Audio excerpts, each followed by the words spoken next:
할렐루야! 행복하십시오. 성령 충만하십시오. 마태복음 21장 1절부터 11절까지 말씀 가운데서 4절과 5절을 제가 읽겠습니다.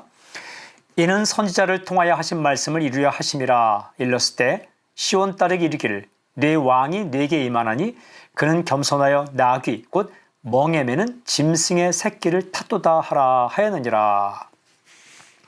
오늘 말씀을 관찰해 보면 이런 구절이 나오죠. 선지자를 통하여 하신 말씀.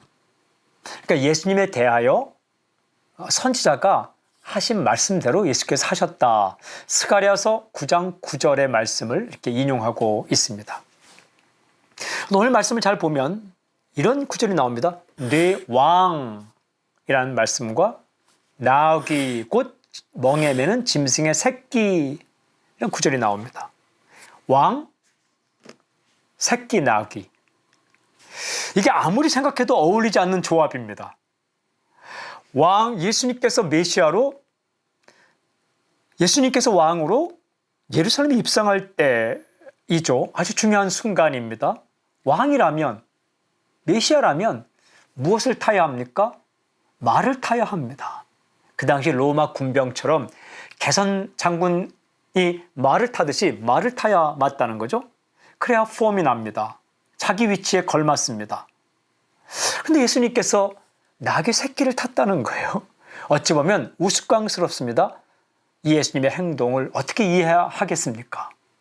이 예수님의 행동을 이해할 수 있는 중요한 단서가 되는 한 가지 단어가 있습니다. 그게 바로 겸손이라는 단어입니다. 겸손.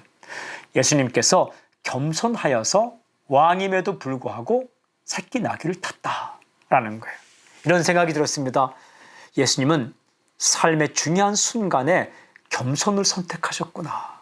오늘 메시지, 삶의 중요한 순간마다 겸손함을 선택하라. 그렇습니다.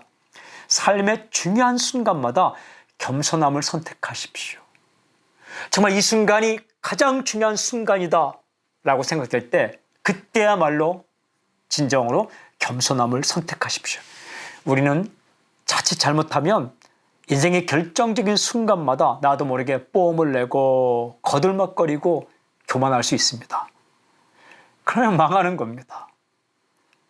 그렇게 살지 마십시오. 겸손하십시오. 자신을 낮추십시오. 예수님을 깊이 생각하십시오. 예수님께서 새끼 나귀를 타셨다고 구원자의 위치가, 왕의 위치가 취소되는 거 아닙니다. 겉모습에 따라서 진정한 정체성이 사라지는 것 아닙니다.